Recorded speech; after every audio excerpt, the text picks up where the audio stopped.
Isang mapagpalang araw sa ating lahat mga kapatid. Ako muli si Adrian Bernales ng Batch 3 at itong aking daily devotion. At ngayong araw naman ay pag-uusapan natin ay kung mabilis bang magalit si Lord or wrath of God. At ang ating Bible verse ay mula sa John chapter 3 verse 36. Mga kapatid, sinasabi sa ating scripture ngayong araw, whoever believes in the Son has eternal life, but whoever rejects the Son will not see the life, for God's wrath remains on them. Mga kapatid, kapag naririnig ang salitang buot ng Diyos, minsan ay natatakot tayo kung naisip natin na si Lord ay madaling magalit sa atin. Pero kung ating titignan sa kabuuan ng Biblia, makikita natin na ang galit ng Diyos ay hindi nakatulad ng galit ng tao. Ang kanyang puot ay banal, makatarungan at bunga ng kanyang pag-ibig sa katotohanan. Kaya mga kapatid, ano ba ibig sabihin ng wrath of God? Ang wrath o puot ng Diyos ay hindi impulsive anger. Ito ay kaya makatwiran tugon sa kasalanan. Hindi lamang siya basta-basta nagagalit dahil hindi siya nasunod, kundi dahil alam niya kung gaano kasira ang kasalanan sa kanyang mga nilalang.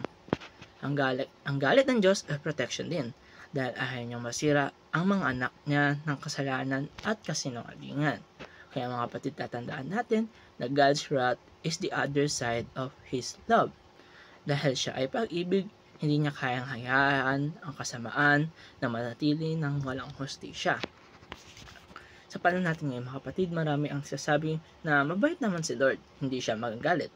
Ito ay may katotohanan, mabait at mapagpatawad si Lord, pero ang kanyang kabaitan ay hindi ibig sabihin na wala siyang hustisya. Gaya ng sinasabi sa Romans chapter 2 verse 5, kabutihan ng Diyos ay dapat magdala sa atin ng pagsisisi, hindi pag-abuso ng kanyang awa. Kung ating patuloy tinatanggihan si Jesus, tayo mismo ang lumalayo sa kaligtasan. At yun ang dahilan kung bakit the wrath of God remains. Hindi dahil gusto niya tayong parasahan, kundi dahil pinipili nating ihiwalay ang ating sarili sa ating Panginoon. At para naman sa ating teachings ngayong araw, una-una, God's wrath is slow but sure. Si Lord ay slow to anger. Sabi sa Psalms chapter 103, verse 8, pero kapag dumating na ang kanyang paghuhukom, ito ay laging makatarungan. Ikalawa, God's wrath reveals His holiness. Ipinapakita nito na seryoso siya sa kasalanan at hindi siya pumipikit sa kasamaan.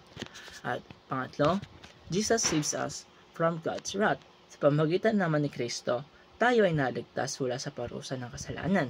Kaya kung tinanggap natin siya, hindi na puot ang ating mararanasan, kundi biyaya at buhay na walang hanggan. O kaya mga kapatid, dito tatapos ang aking daily devotion. Maraming salamat sa panonood.